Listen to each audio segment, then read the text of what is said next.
In a lonely Arizona diner, three German shepherds walked in from the desert. No collars, no tags, only sharp eyes and silent purpose. Minutes later, a stranger stepped through the door, polished suit, calm voice, but something about him froze the air. The dogs didn't beg for food, didn't rest. They watched. They waited.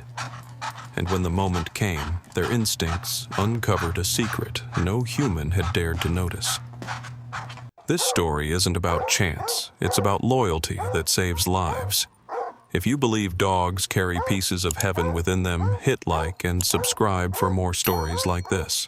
The desert evening had slipped into that quiet hour when a two-lane highway sounds like an empty church. A far-off hum, an occasional tire whisper, a hush that carries the weight of stories you'll never hear.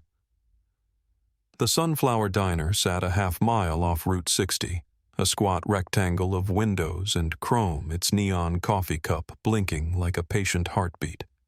Inside, the air smelled of black coffee and fried potatoes clean as a hymn, and the fluorescents flickered just enough to remind you they'd outlived their warranty. Ruth Carter moved along the counter with a dish towel in one hand and the steadiness of a woman who'd already survived the phone call no one wants. Her wedding ring sat on a leather thong around her neck habit, not decoration, and her gray-streaked hair was pinned up off her neck to fight the heat that clung even after sundown. In the corner, Frank Miller, a Marine, once and always nursed decaf and watched the front window the way men watch open doors. He wore a red ball cap that had seen better summers and a denim jacket that held the creases of years behind the wheel. Lily, the night waitress, clicked quarters into the jukebox, coaxing an old George Jones track into the room. Ben, the cook, rattled a skillet and slid a pair of pancakes to a trucker who had counted every mile from Flagstaff in the lines around his eyes.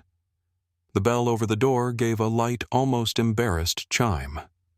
No one stepped in. Instead, three German shepherds slipped across the threshold as if they'd been invited by silence itself. They came one after the other, a moving column that broke apart only when it reached the scuffed tile by the front rug. The first, tall, dark-coated, and calm, stood square in the open space between the door and the counter, head-high ears, forward, eyes taking in exits, angles, and hands. The second was Sable, with a white sliver on his chest. He moved like sound in a room nose, checking the seams, gaze tipping toward corners. Folks forget to sweep. The youngest carried the looseness of a colt, big paws, bright eyes, a heart that beat a half-second faster than his body knew what to do with. Ruth's towel slowed, then stopped. "Evening," she said, because it felt wrong not to. "You boys belong to anyone." The dogs wore no collars, no tags. Dust clung to their legs and bellies in a way that told a longer story than a day's wander could explain. Their ribs weren't gaunt, just sketched muscle laid atop bone with the efficiency of work, not hunger. The first dog Ruth thought Alpha without ever choosing the word, stepped forward without crossing into crowding. He didn't ask. He didn't beg. He measured. Ruth set a stainless bowl on the floor by the coat tree and filled it from the water pitcher. The second dog, Bravo, if a person needed to name him, didn't rush it. He glanced at Alpha, waited on nothing. Ruth could see, then took a slow drink. The youngest, Charlie, because that's what the heart names the brave ones, hovered, peered at Lily, peered at Frank, then at the doorway as if the wind itself had a face he needed to learn. The room held still. Lily's surprise softened into a grin. "They're beautiful," she whispered, as if beauty could spook. Frank angled his chair to clear the path between the dogs and the window, a courtesy offered without the theater of standing. The trucker looked up from syrup and said, "Well, I'll be." But the thought ended there. Some things don't need the second sentence. Outside the plate glass, a pickup idled nose out toward the highway. The driver sat hunched over his phone, blue light on his face cab dim. When the youngest dog looked through the glass, his ears lifted, then tilted once, twice, measuring sound the way a man feels a pulse. Ruth followed the look and felt nothing but that small tug in the gut that says, "Pay attention." She did. Alpha drifted 2 steps toward the window and stopped where the light turned to reflection. Ruth knew dogs. Not like a breeder, not like a trainer, but the way rural diners know who's passing through and who's coming home. There's a language in stillness. Alpha spoke it.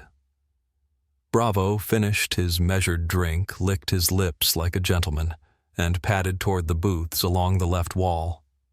He passed a family photo bulletin board where the locals posted softball schedules and church bake sales. He passed the pie case like he'd been instructed to behave. He paused by the end booth where a farmer kept his cap brim low and his coffee dark. Then he stood facing the window at an angle so he could still see Ruth in the reflection. Frank saw it too and set his cup down in the tiny saucer so soft the porcelain hardly kissed. Inside the jukebox, the old country song carried a violin sigh, and the AC kicked a rattle into the back room as if to remind everyone that machines are mortals. Charlie took 3 small steps toward the glass, then reached forward and touched the door with his paw 1 tap, then again 2, then again 3. Not a scrape, not the frantic itch of a flea or the whine for a walk. 3 clean, separate sounds that echoed against the metal base of the door like a child counting in a game he'd never been taught but somehow knew. Ruth's breath snagged. Lily's fingers went to her throat. The trucker's fork hovered over a triangle of pancake. And Frank's stillness pressed into a man whose body had known chaos, shifted his gaze only with his eyes, the way you track a hawk without telling it your plans. Now that's something, he said half to himself, a muscle ticking once in his jaw. Ruth glanced down at Alpha. He met her eyes, then turned his head toward Charlie and back to the window, an arrow written with the lines of a body.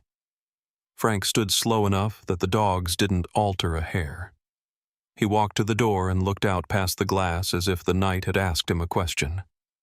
The pickup's passenger side window was up. Condensation feathered the lower edge, a ghost of breath where there shouldn't be breath if a man was alone. Frank didn't say what he saw. He pocketed it like a coin and came back to the counter. "You get many strays?" he asked, not because he wanted an answer, but because people need words to hold a moment steady. "Not at this hour," Ruth said. She poured him fresh decaf. He didn't drink. He watched. Charlie lowered his paw and settled into a crouch that had too much poise for his age. Bravo's tail stiffened into a quiet line. Alpha raised his chin a fraction and tuned to the room the way a radio slide finds the station's sweet spot. The bell gave a soft thrum as the AC toggled. Somewhere out on the highway, a semi downshifted and let the night have its sound. Ruth thought of her late husband's habit of counting breaths when fear tried to grab the wheel. In and out. In and out. The room matched her without meaning to. Lily leaned on the counter, chin on her knuckles. "Do you think they're trained?" she whispered. There's something Ben said from the past not taking his eyes off the skillet. Something that knows its mind. The youngest dog turned his head toward the pickup again, then back to the glass, then to Frank, who had returned to his chair. 3 looks, 3 taps. A pattern is a door. Frank's face made a quiet change, the kind that people miss if they've never been taught to see it recognition turning into responsibility. He had the air of a man who could still take orders if the orders were right. He glanced at Ruth. "Ma'am," he said, voice low so it didn't spill. "I'd keep the door latched for a minute." Ruth didn't ask why. She hit the thumb bolt with an unhurried click, the motion dressed as habit. The dogs did not react to the sound. They behaved as if the room and they were in agreement about the next 90 seconds. Outside, the pickup idled. A breeze lifted the dust along the edge of the lot, writing and erasing its own small messages. The neon coffee cup blinked and paused, untroubled by any of it.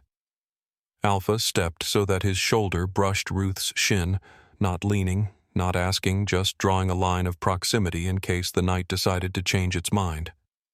It was a simple thing, a body's promise to another body that said, "I won't block you. I'll take the first part of whatever comes through." In that precise arrangement, Alpha at the front. Bravo angled to the side, Charlie keyed to the door. The diner felt impossibly like a place under guard. Not military, not police. Something older and closer to bone, the way a house feels when a faithful dog lies across the threshold and sleep finally chooses to come. Frank nodded once, an old salute changed into something a civilian can carry without explaining. "All right," he said to the room and to the air and to the three shepherds who seemed to be reading all of it with the ease of fluency. "All right." He folded his hands on the counter and waited for the next shoe to choose its fall. The bolt on the diner's front door had hardly settled when the bell above it sang again, soft and deliberate, as if struck by a careful hand. Every head turned because sound matters more when silence has already taken root. A tall man stepped through, and the night air came with him, carrying the faint scent of asphalt cooling under stars. He wore a gray suit tailored to his frame, crisp white shirt. No tie, polished shoes that looked out of place against the diner's cracked linoleum. His blonde hair was cut clean, combed with precision, and his pale eyes carried the stillness of ice that has not decided whether to break or hold. Ruth Carter felt her chest tighten, though she could not yet name why. The three shepherds answered before she could think.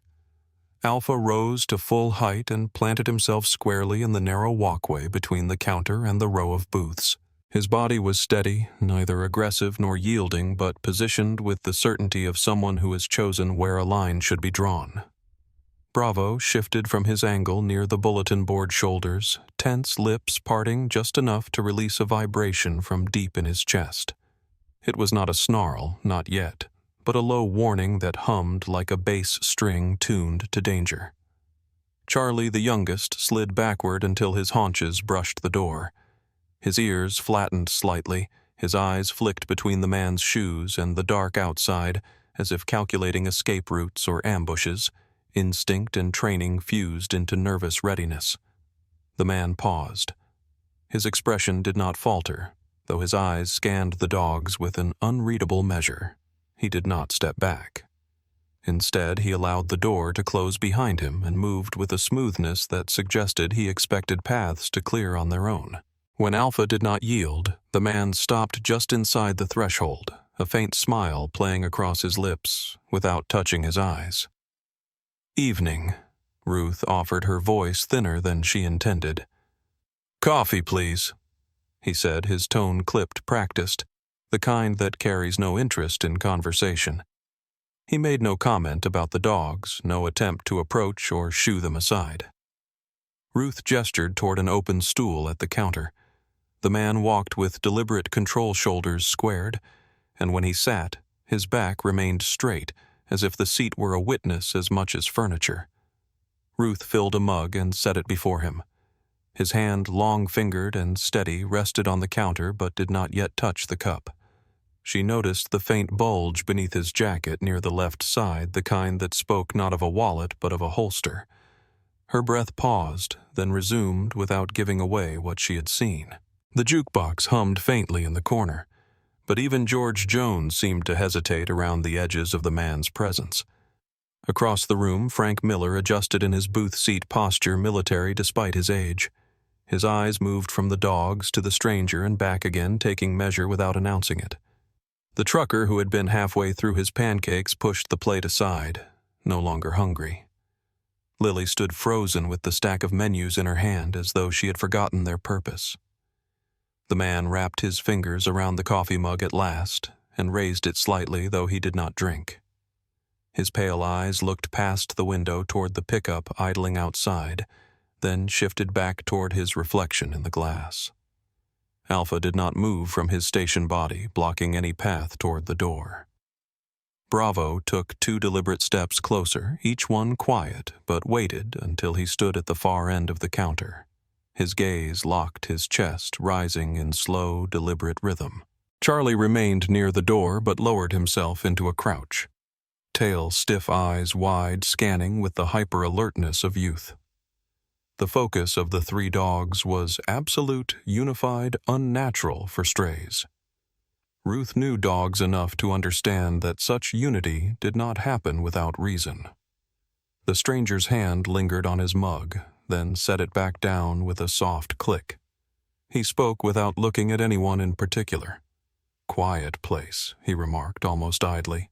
His voice carried a northern cadence, smooth and practiced, meant to charm but emptied of warmth. No one answered. Frank's jaw tightened.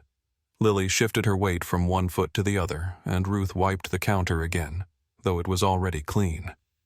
The air in the diner thickened. Alpha's ears twitched once toward the sound of the idling engine outside, then returned forward, trained on the man. Bravo's growl deepened, subtle but undeniable, as if he were tuning himself to a threat he already understood. Charlie's eyes darted toward Ruth, then Frank, then the door, waiting for something he could obey, but had not yet heard. The man finally sipped his coffee a small taste, then returned the cup to the saucer. His pale eyes flicked once to Ruth, and then to the window again, quick enough to suggest thought, not distraction. Ruth caught herself wishing her husband's old voice could whisper advice in her ear, but she stood still and let the moment pass across her face without revealing its weight. Frank leaned forward, elbows on the table. "Dogs don't pick their targets wrong," he said low. Not meant for the stranger, but not quiet enough to be missed. The man gave no sign of hearing. His expression remained composed, detached, yet his left hand tapped once against the counter, the sound sharp and measured before going still again. The three shepherds did not flinch. They did not blink. They only held him in a triangle of watchfulness that pressed heavier than any word could. The diner, once a place for pie and easy miles, felt suddenly like a stage where something hidden had already chosen to surface. And everyone in the room, Ruth with her towel, Frank with his memories, Lily with her jukebox quarters, the trucker with his abandoned plate, understood they were not the audience. They were witnesses. The stranger's pale eyes had not shifted from his coffee cup for several long seconds, yet Ruth felt the weight of his attention in every corner of the diner. The three shepherds had been statues around him, but then, without signal, Ruth could see Bravo rose quietly and padded toward the door. Charlie followed with a quick, nervous glance at Alpha, who remained rooted like an oak in the middle of the floor. Alpha's posture was clear. He would not let the man move freely, not while the others carried out something outside. The bell above the door gave only the lightest chime as Bravo pushed through, Charlie slipping after him with a youthful haste that still carried discipline. The night air came rushing in for a heartbeat cooler now that the sun had died behind the desert hills. Ruth felt her throat dry. Frank Miller noticed too, his eyes narrowing as he watched Alpha remain unmoving, body squared directly at Thomas Reed. The stranger barely twitched, though Ruth saw his left hand shift once on the counter before he steadied it again. Outside, gravel crunched softly under paws. Bravo circled wide around the idling pickup, his nose low to the dirt shoulders, rolling like a wolf's across territory. He moved deliberately, pausing at each corner of the truck, sniffing the wheel wells, the panels, the rear bumper. His breathing was even focused, but his body tensed the longer he investigated. Charlie slid down flat on his belly and crawled beneath the shadow of the truck's frame. His paws pressed into gravel, his tail stiff against the ground. He tilted his head sideways, ears straining, listening for what machines and men might miss. A faint vibration carried through the steel of the undercarriage, not from the running engine, but from something alive. Charlie's ears shot forward and his chest rose sharply. He listened again.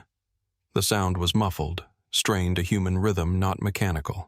He backed out, eyes wide, then pressed both front paws against the bumper and raked claws 3 deliberate times across the metal. The sound was sharp, distinct, carrying like nails across a chalkboard, but purposeful, not panicked. Inside the diner, the noise reached Alpha's ears.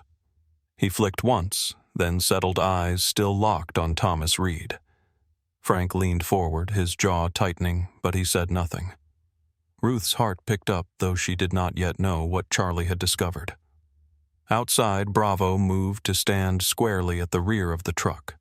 He did not growl, did not bark, but lowered his head and fixed his gaze at the trunk with unblinking concentration. His stance was unmistakable. He had found the source. Charlie pressed again at the bumper, repeating the scrape, each one separated by a pause. The pattern of 3 repeated with the exactness of a soldier knocking code on a wall. The idling engine drowned much of the world, but Bravo's posture told the rest of the story. Something inside that vehicle was alive and silent, perhaps silenced. In the diner, Ruth forced herself to pour coffee for the trucker, though her hand shook slightly. Alpha's steady body remained between Reed and the door. Reed's eyes moved briefly toward the window when Charlie's second set of scratches echoed, but he masked it quickly, lifting the mug and taking another shallow sip. Still, Ruth saw the faint tension ripple his jawline. Frank did not miss it either. He shifted his weight and murmured low enough only Ruth heard, "They've found something." Ruth swallowed and kept wiping the counter. Charlie ducked low again, pressing his ear to the steel. The sound returned, faint but human, like the stifled shift of a body bound too tightly. He jerked back, let out a short, sharp whine, then forced himself still. Bravo edged closer, his nose brushing the seam where trunk met bumper. He did not bite or scratch further. He waited, every muscle taut as a drawn bow. The message was clear. Alpha inside the diner exhaled once through his nose, a low breath, audible enough for Ruth and Frank to notice. He lifted his chin higher, his body saying more than words. "Hold the man here, for the truth is outside." Reed tapped his finger once against the counter again, soft but steady, a rhythm that seemed to count seconds. His pale eyes slid to the door, then back to the reflection of Bravo in the window's edge. Ruth felt cold coil along her spine. Lily, sensing the same, set the menus down with trembling hands. Frank's eyes never left Reed. His shoulders squared as if waiting for a command he already knew. Outside, Charlie scraped a final set of 3 marks into the bumper and froze chest, pressed low, waiting for someone human to understand the signal. Bravo's gaze never left the trunk, steady as stone, the silence around him louder than any bark. Inside, Alpha stood sentinel, ensuring Thomas Reed remained exactly where he was. The diner's air was heavy, as if the walls themselves were listening, and the hum of the idling pickup outside had begun to sound like a second heartbeat. Ruth Carter wiped the counter for the 3rd time, though it was spotless, her hands steady only because she forced them to be. Frank Miller sat forward in his booth, elbows on his knees, eyes locked on the stranger who had not once smiled with his eyes. Thomas Reed had finished half his cup of coffee and then left it untouched, the porcelain cooling as steam disappeared. Alpha remained planted in the aisle square between Reed and the door, his amber eyes sharp as a blade. Bravo had circled back from the pickup and re-entered the diner with a measured pace. He carried no dust on his tongue, no frantic panting, only that low growl vibrating from deep in his chest. The sound was steady, deep, a reminder of discipline, not rage. It cut through the jukebox melody, through the scrape of forks, through the whisper of the air unit, leaving the room in silence. Charlie slipped in behind Bravo, his paws light, his body tight, glancing at the window and then at Alpha as if waiting for an order. Reed shifted on the stool, a small movement, but enough to draw every gaze in the room. He glanced at the door, then set his hands on the counter as if preparing to rise. Alpha stiffened his stance, widening a fraction, his body a barrier no man could mistake. Reed lifted himself slowly, his jacket falling in a soft line along his hip, the faint outline beneath it more obvious now. Ruth's hand tightened around the rag, her throat dry.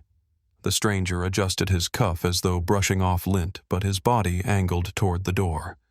He took one step and Alpha responded with one of his own, forward and deliberate, closing the space between them by half. Bravo's growl deepened, resonating low across the tile, the kind of sound that makes men straighten without knowing why. The trucker froze with his fork in midair. Lily clasped her hands together at her waist, and Ben peeked out from the kitchen, spatula still in his hand, eyes wide. Reed stopped, his lips parting as if he might speak, but instead his right hand slipped toward the inside of his jacket pocket. Charlie's reaction was instant. The young shepherd darted forward 3 steps, a sharp sound bursting from his throat, not a bark, not a whine, but a compressed warning meant for soldiers, not civilians. His body angled low, teeth barely visible, tail rigid with purpose. Alpha stepped closer still, his paws heavy on the tile, the sound crisp in the sudden hush. He loomed now within arm's reach of the man, his chest squared, his breath steady, his gaze fixed. The message was undeniable. Stop. Reed froze. His hand halted halfway to his pocket. For the first time a flicker crossed his pale eyes, uncertainty quickly hidden, but seen by all who were watching closely. Frank's jaw tightened. He knew this standoff not in a diner, but in places where walls shook from blasts and hesitation cost blood. He stood now, his voice calm, but edged with command. "Sir, best leave your hands where they are." Reed's head turned slowly and his lips curved faintly, but no humor touched the expression. His hand eased back from his jacket and rested on the counter. Again fingers stretched wide as though to show innocence. Yet his shoulders were coiled, not relaxed, like a spring waiting. Ruth swallowed hard, her mind racing. The 3 shepherds had spoken in the only language they had, and she trusted it more than polite words. Alpha did not step back. Bravo's growl held steady, vibrating through the diner's frame like the low hum of machinery before a shift. Charlie crouched, his body quivering not from fear, but from energy straining to be released. Reed finally lowered himself back onto the stool, his eyes settling on the untouched coffee as though nothing had occurred. But no one in the diner believed that illusion. The air remained taut. Ruth placed the rag down and forced herself to speak her voice, even though her chest ached. "Another refill," she asked, testing the man's restraint. Reed shook his head once, his gaze shifting to the window where the pickup still idled under the neon glow. Alpha's eyes followed, then flicked back to Reed. The old dog exhaled, slow, audible enough for Ruth and Frank to hear. The message was clear. Something waited outside, and this man was its keeper. Reed's fingers tapped once against the counter again, a rhythm too precise to be idleness. Frank recognized it, though he said nothing yet. The dogs had forced the man's hand back, but tension filled every inch of the space, and the next move hung in the air like a storm cloud ready to break. The diner seemed caught between breaths, as though even the air refused to move until it knew how the next moment would land. Thomas Reed sat rigid on the stool, one hand near his untouched coffee, the other flat on the counter, fingers spread wide as if pretending surrender. Alpha remained close, blocking the aisle, his amber eyes cutting into the man without flinching.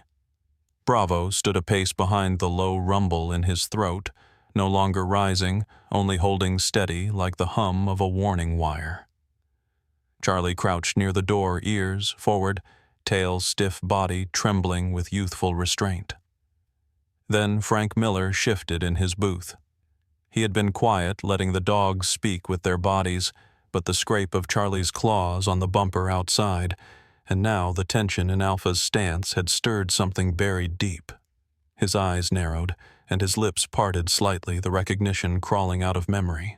He had seen it once before in a different place, a different war when walls closed in and voices were forbidden. 3. Frank whispered under his breath, his gaze turning toward Charlie. The young shepherd's earlier taps against the glass door came back sharp in his mind. 3 taps, 3 scratches. The boy in Vietnam had tapped 3 times from the other side of a bamboo cell, and Frank had tapped back, both of them clinging to code when speech was death. He inhaled slow, the old habit of steadying himself before judgment. "That's a signal," he said louder now, his voice carrying authority, though calm. Ruth looked up, startled, her brow furrowed. "Signal?" she asked. Frank's eyes locked on hers, then slid to the dogs. 3 knocks, 3 scratches, 3 blinks. It's the old distress code. SOS. The room stilled further. Lily clasped her hands tighter. The trucker leaned back his chair, creaking under the weight of realization he could not quite name. Reed's eyes flicked toward Frank for the briefest second, then back to the window. His jaw tightened. Bravo stepped forward, the click of his nails sharp against the tile. Without hurry, he lowered his paw, dragging it across the dusty floor near the counter. One clean line. He lifted again, made a second, then a third. 3 parallel grooves dark against pale dust. When he finished, he lifted his head and fixed his gaze squarely on Frank. Alpha moved half a step closer to the counter, his body angled so that one eye could see Reed and the other could glance at Frank. His chest rose, slow, steady, his presence enormous in its silence. Frank swallowed his throat tight. He stood from the booth slow so as not to draw Alpha's suspicion, though he knew the dog was reading intent, not movement. "They're spelling it," he said. "They're telling us there's someone in danger." Ruth's heart thumped against her ribs, but she trusted Frank's tone. He was not a man given to fantasy. He was one who measured truth like ammunition. She looked at the 3 shepherds, each in their position, each acting with purpose. Charlie crept closer to the window again, his body low, but his gaze fixed on the idling truck. His tail twitched once, then stilled as though awaiting confirmation. Bravo's lines in the dust gleamed in the dim light, undeniable. Frank crouched and touched them with his hand, his fingers trembling slightly as he traced the grooves. He looked up into Alpha's eyes. "You're saying what I think you're saying, aren't you?" Alpha did not blink. He only breathed deep and calm, his eyes unwavering. Frank straightened his shoulders, squaring, and turned toward Ruth. "Ma'am, I believe there's someone in that vehicle outside, someone who cannot speak for himself." The diner erupted in whispers, but none dared raise a voice. Reed's hand twitched on the counter again, a subtle pulse of impatience or fear. Alpha reacted immediately, a short step forward that froze him back in place. The dogs were not random, not wandering strays. They were communicating. Frank's chest swelled with something he had not felt in years, the raw echo of comradeship, the unspoken bond that lives only when survival depends on it. He turned to Ruth again, his tone low but urgent. "We need the sheriff. Now." Ruth's fingers hesitated on the phone under the counter, her eyes darting between the stranger and the dogs. She understood the risk, but also the truth standing in front of her. She reached down, slow, steady, and slid the phone into her hand without raising it yet. The jukebox song ended the silence, almost deafening. Outside, the pickup's engine hummed on steady and relentless. Inside, Bravo stood tall over his message in dust. Charlie waited by the window, and Alpha held the line between danger and the rest of them. The SOS was clear, and the burden of its meaning had shifted from paws to human hands. The phone call had been short and precise. Ruth's voice steady as she asked for Sheriff Linda Hayes to come immediately. Frank stood near the counter, his arms folded, his eyes never leaving the pale stranger on the stool. Alpha held his position like a stone barrier. Bravo hovered near the dust-marked grooves he had carved, and Charlie stayed low by the window, every nerve tuned outward. Minutes stretched until headlights swept the lot. A patrol car pulled in behind the idling pickup, its red and blue lights quiet for now. Sheriff Hayes stepped out, a woman in her late 40s with short dark hair, a no-nonsense stance, and the kind of authority that does not ask, but expects. 2 deputies followed, scanning the scene with practiced eyes. Hayes entered the diner, and the shepherds did not move, though their gaze shifted toward her as if acknowledging a higher command. "Ruth," she said firmly, "what's going on?" Ruth wiped her hands on her apron, the motion hiding her tremor. "Sheriff, I think there's someone in that truck." Hayes's brows rose slightly, but she did not scoff. She trusted Ruth's instincts more than most. She turned toward Reed. "That your vehicle?" Reed's lips curved faintly. "Yes, officer. Is there a problem?" His tone was calm, too calm, the edges smooth like a man who had practiced answers. Hayes gave a small nod to her deputies. They walked outside, flashlights in hand, checking doors, peering through windows. Reed's smile deepened just enough to sting. "You'll find nothing," he said, his voice a flat statement. Bravo growled low again, and Charlie pressed his nose to the glass, his body vibrating with energy. The deputies circled the pickup, shined beams inside. One pulled the handle. It opened easily. The back seat was empty, clean, almost staged. Hayes returned a sharp look to Ruth, but Ruth shook her head. "It's there," she insisted softly. "The dogs don't lie." Reed chuckled under his breath, the sound dry and cutting. He lifted his coffee cup at last and took a sip, as if mocking the entire room. Frank clenched his jaw, but Alpha's stillness kept him grounded. Outside, Charlie slipped through the door before anyone stopped him. He darted straight under the pickup, his belly scraping gravel, his ears straining for sound. A muffled shift met him again, faint but real. He let out one sharp bark, not frantic but precise, like a flare shot into night sky. Bravo lunged after him, placing both paws against the rear wheel well. His claws scraped at the panel with deliberate force, the sound of steel against metal filling the lot. Hayes caught it instantly. She shouted to the deputies, "Check that wheel well, now!" They obeyed, crouching low, running hands along the metal. One paused fingers pressing against an edge that did not belong. He fetched a small crowbar, wedged it into a seam, and pried. The panel shifted with a hollow creak. Hayes' knelt flashlight angled, her breath catching. Inside, curled in a cramped compartment, lay a man bound at the wrists and ankles with duct tape. His face swollen, his breath shallow but steady. His eyes fluttered open weakly at the light. A deputy called for paramedics immediately, voice cutting through radios and night air. Ruth stepped outside, hand covering her mouth. Frank followed, his fists tightening at his sides.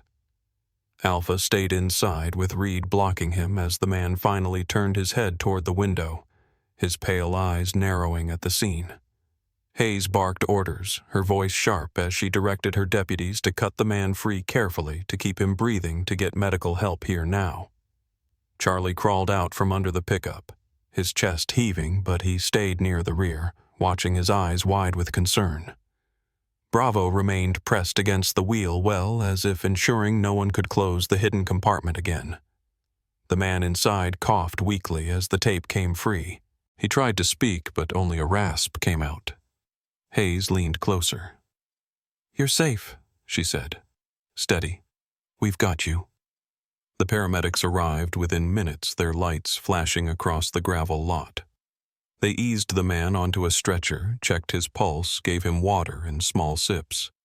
His eyes rolled slightly, then focused, locking onto the shepherds, as if recognizing them. A tear slid from his swollen eye, cutting a line through dust on his cheek. Ruth felt her knees weaken. The diner's customers crowded at the window now, whispering, shocked. The truth had surfaced, undeniable. Inside, Reed sat still, his jaw tight, his smile gone. Alpha had not shifted his body, still the immovable wall that kept the man pinned to his seat. Frank's voice was low but filled with steel. "I told you they don't pick wrong." Ruth stood straighter, her fear transforming into a cold clarity. She looked at Reed and saw not a traveler, not a businessman, but something far darker, something that thought it could hide in plain sight. The shepherds had refused to let it remain hidden. Outside, the paramedics lifted the stretcher into the ambulance, the siren still quiet, the urgency heavy. Hayes turned back toward the diner, her expression grim.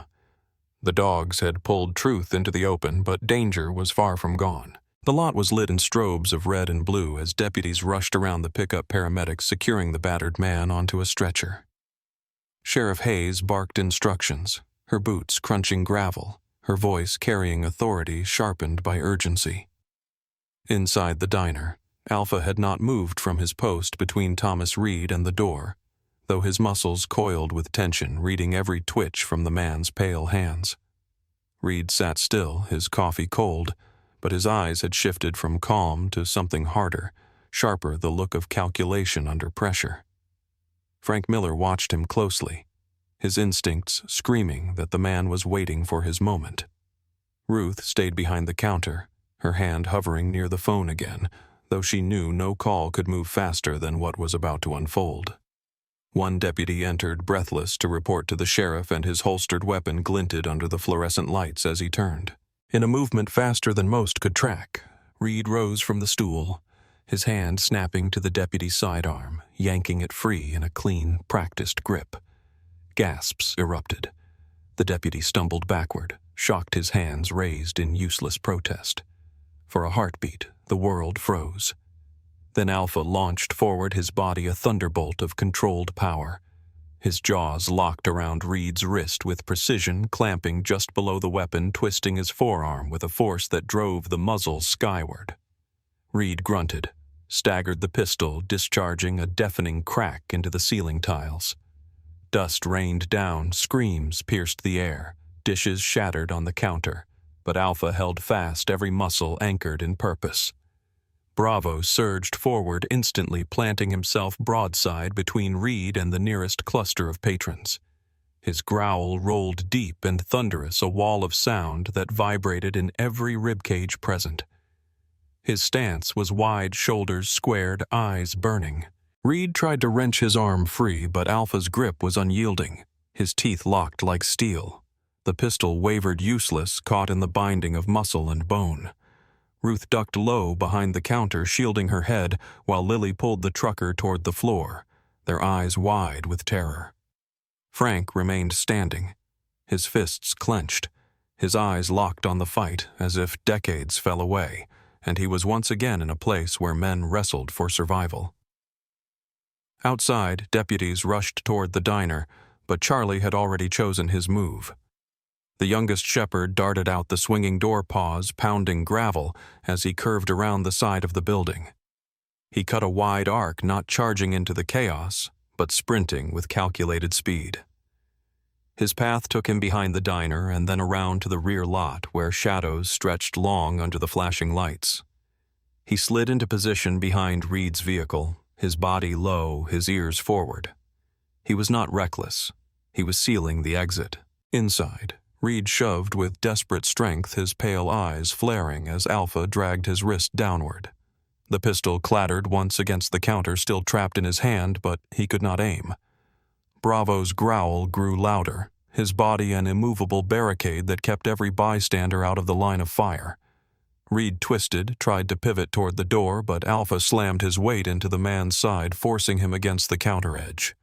The mug of coffee shattered on the floor, dark liquid spreading like ink across the tile.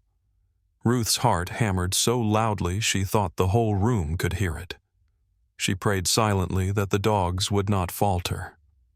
Outside, Charlie barked once, sharp and commanding, the sound carrying into the diner.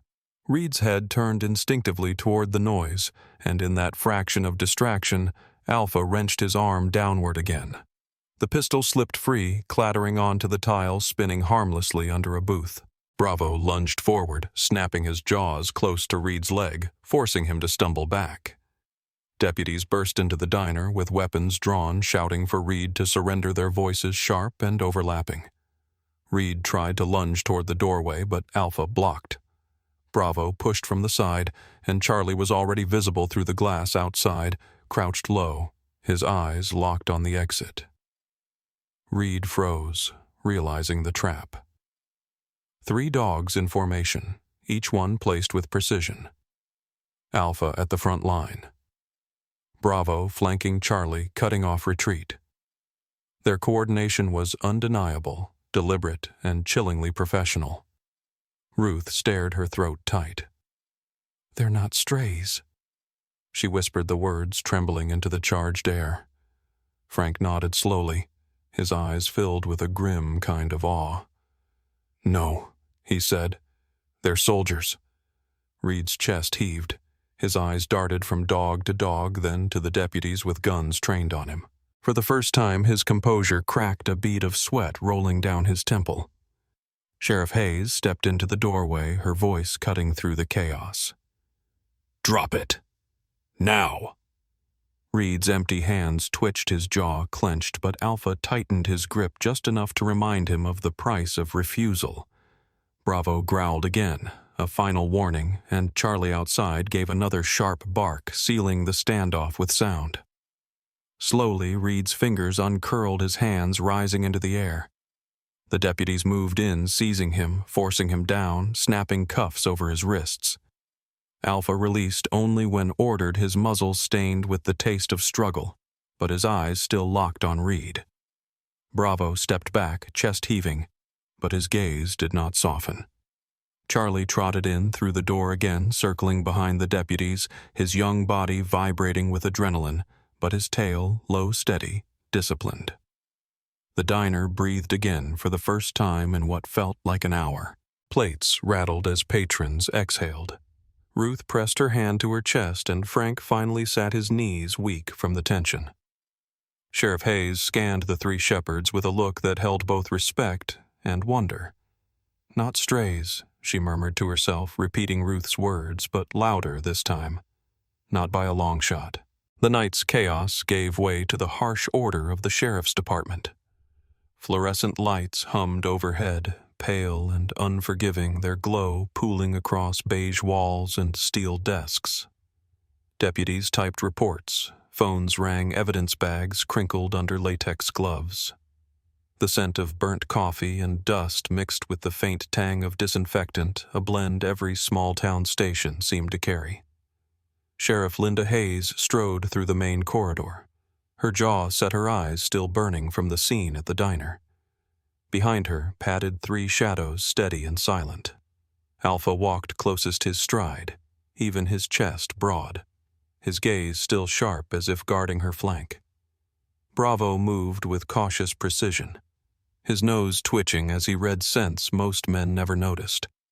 Charlie bounded 2 steps ahead before checking himself, remembering the unspoken rhythm set by the older two.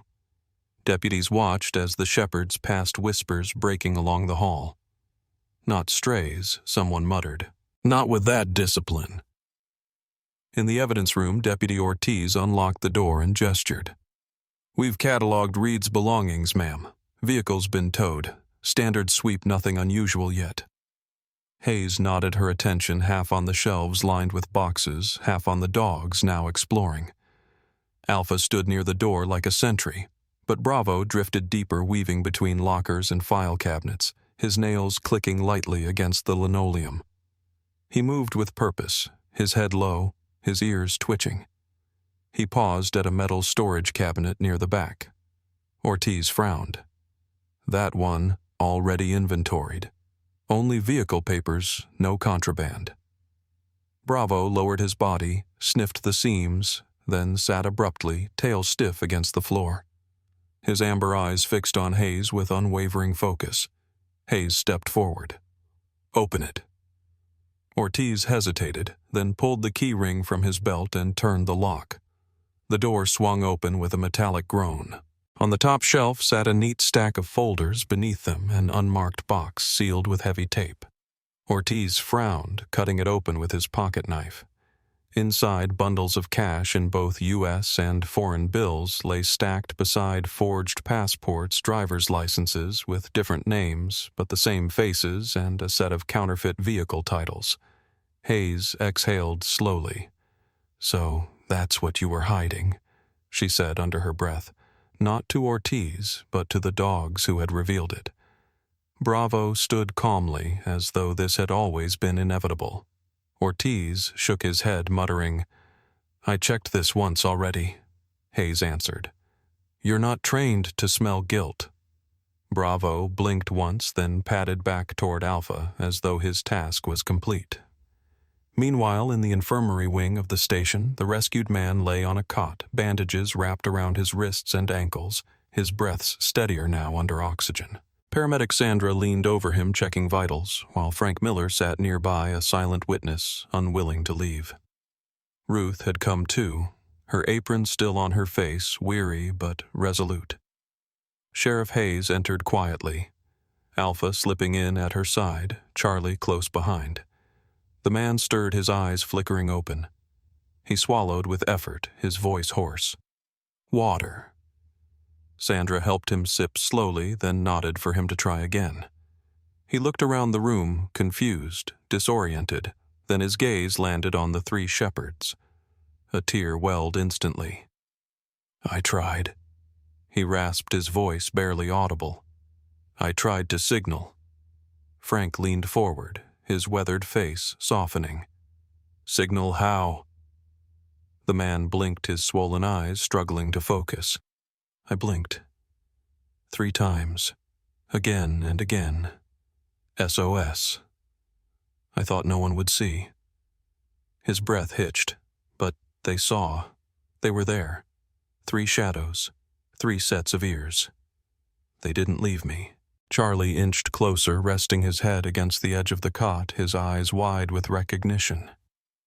The man lifted a trembling hand and brushed the pup's fur weakly, his fingers shaking but determined.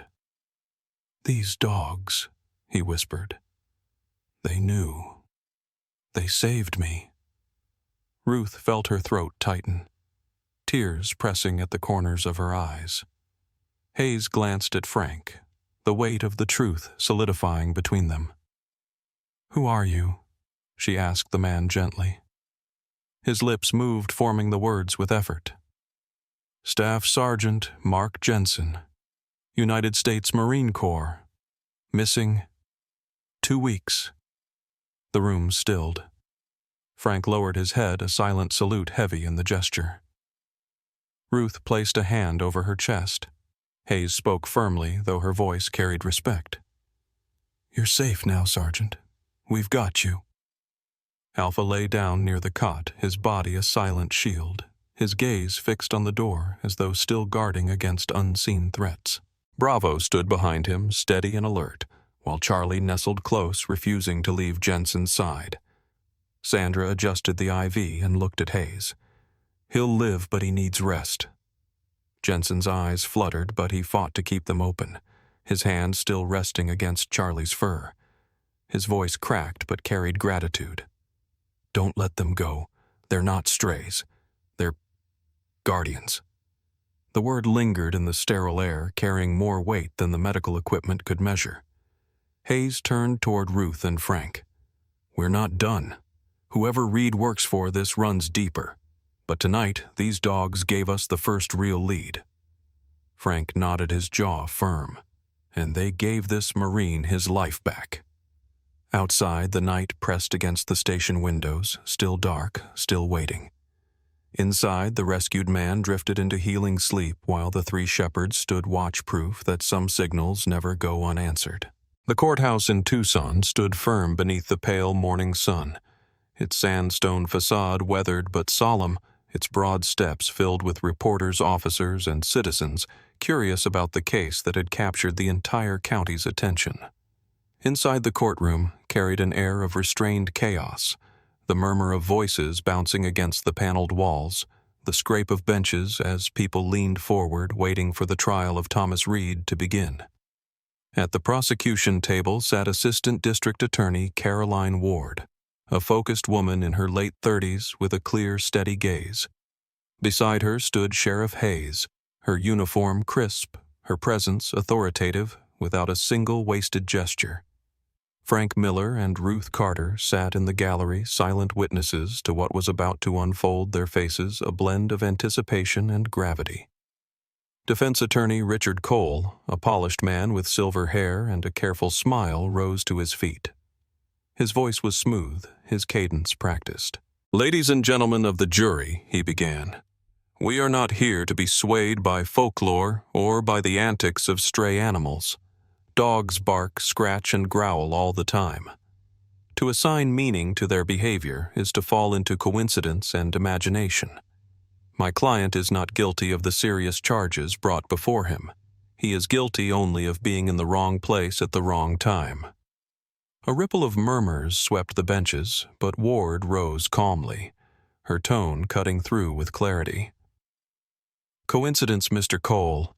Let's examine that.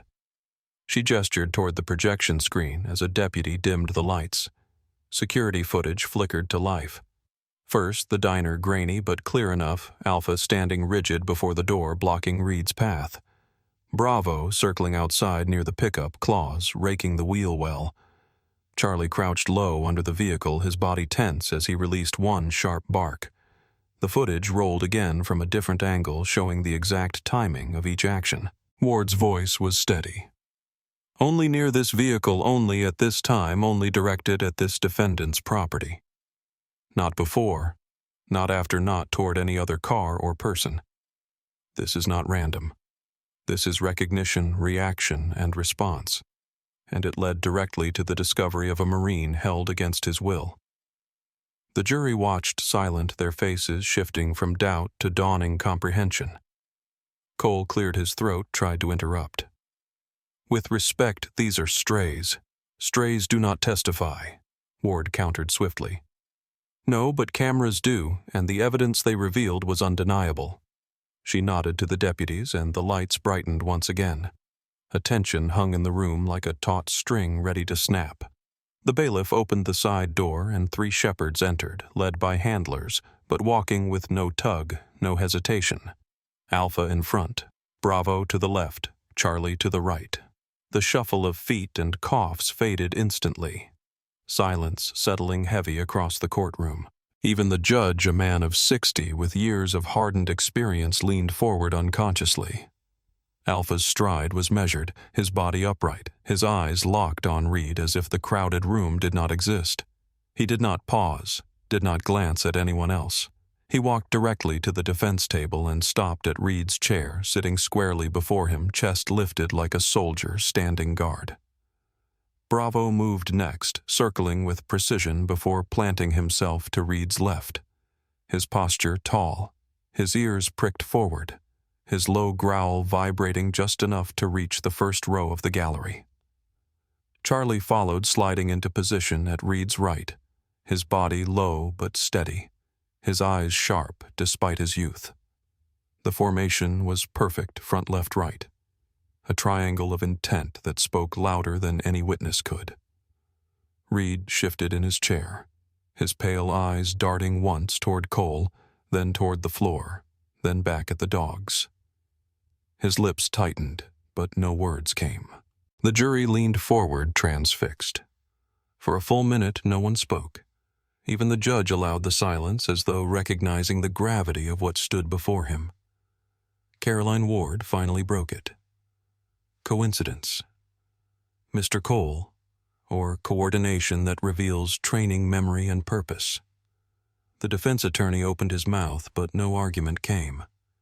The dogs did not move, did not bark, did not break their formation. They simply held the line as if waiting for orders no one else could hear. Ruth felt tears sting her eyes as she whispered to Frank, "They know exactly what they're doing." Frank nodded, his weathered face set in solemn respect. "They've known all along." The judge cleared his throat at last, his voice low but carrying. "Let the record note the behavior witnessed in this courtroom today." He paused, his gaze lingering on Reed, who sat motionless, his shoulders tense, sweat forming at his temple. "This is no accident. Proceed." Ward stepped back, her case strengthened not only by the footage but by the undeniable presence of 3 animals who had carried truth into a place where words often faltered. The trial continued. Questions asked, objections, raised evidence presented, but the image of that living formation lingered etched into every mind present. Outside news crews were already reporting that 3 German shepherds had entered the courtroom and silenced it with nothing more than posture and intent.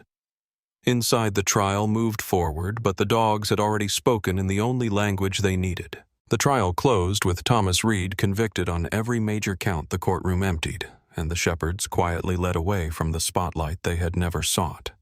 Outside the courthouse, news anchors crowded the steps, their microphones chasing the next headline, their cameras flashing with the hunger of a world that feeds on spectacle. Sheriff Hayes refused interviews. Ruth returned to her diner.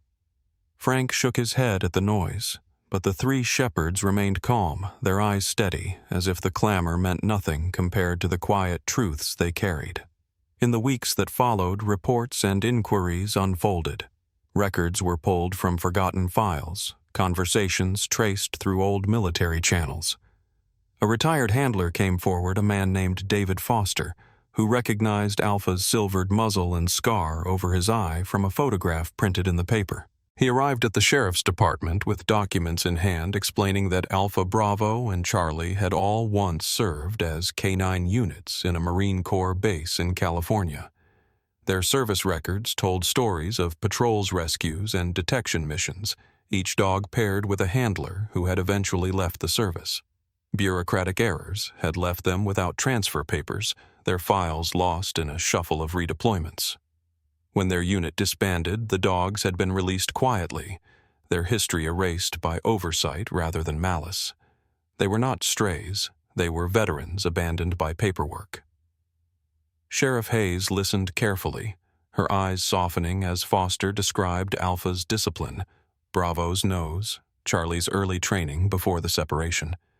She looked at the dogs sitting calmly at her feet and said quietly, "They never stopped serving, even when no one asked them to." Meanwhile, Staff Sergeant Mark Jensen remained in recovery, his bruises fading, but his resolve sharpening. He visited the department often, not for formalities, but for the company of the three who had stood sentinel when no one else could. Each visit, the bond grew clearer. Charlie pressed close to his side. Bravo checked the perimeter of the room instinctively. Alpha positioned himself near the door, eyes steady, ears twitching. Jensen spoke more as his voice healed, telling Hayes and Ruth that the moment he had thought all hope was gone, he had felt a presence outside the metal of that hidden compartment. "I couldn't move. I couldn't speak." He said his voice low but strong. "But I blinked 3 times over and over. When I saw those shadows, I knew someone was listening. Not someone something. They carried the message I couldn't deliver." Hayes nodded, her jaw tight. "They understood you." He smiled faintly, his hand resting on Charlie's head. "They saved me." When the case closed, the matter of what to do with the dogs arose. Officially, they had no owners, no service records that guaranteed government care, no handlers waiting to reclaim them. They could have been sent to shelters, but word spread quickly in town. People wrote letters, children drew pictures, veterans asked that they be honored. The county clerk received petitions Ruth offered to house them at the diner. Frank suggested a memorial. Yet when Jensen walked into the station one late afternoon, his uniform jacket neatly pressed though his body still healing, the answer was clear without debate. "They're not finished," he said simply. "And neither am I. If they'll stay with me, I'll take them, not as property, as family." No one argued. Papers were signed, a formal adoption recorded, but it felt more like recognition of something that had already been true from the moment Alpha Bravo and Charlie had circled that pickup. Weeks later, the sun set warmly across Jensen's small home on the outskirts of town, a modest house with a wide porch and a view of the Arizona hills that rolled silent under lavender skies.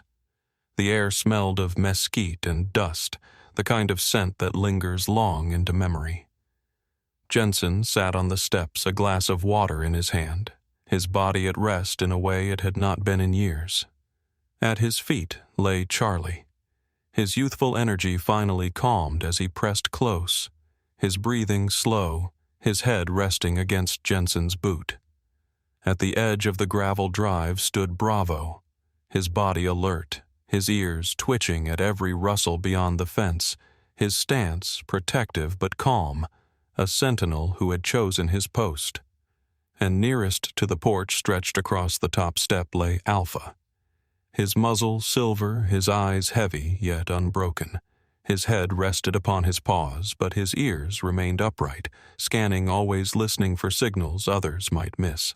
The three of them formed a quiet formation, a living triangle of trust and vigilance surrounding the man they had rescued and now chosen to follow. Jensen leaned back, the desert wind cool on his skin, his gaze drifting from the horizon to the shepherds who had rewritten his fate. "You're home," he whispered. Not as a command, not as ownership, but as a truth. The shepherds did not stir, did not bark, did not break their stillness. They simply listened, as they always had, to signals no one else could hear. And in the fading light, 3 pairs of ears stood tall. 3 pairs of eyes remained steady, watching not just for danger, but for the subtle cries the world often ignored. Loyalty walked on 4 legs that night, and it changed the course of one man's life. I want to hear from you which moment in this story left you thinking the longest. Tell me in the comments and add where you're watching from, so we know how far this story has reached. Don't forget to like and subscribe if you want more stories of courage, hope, and devotion.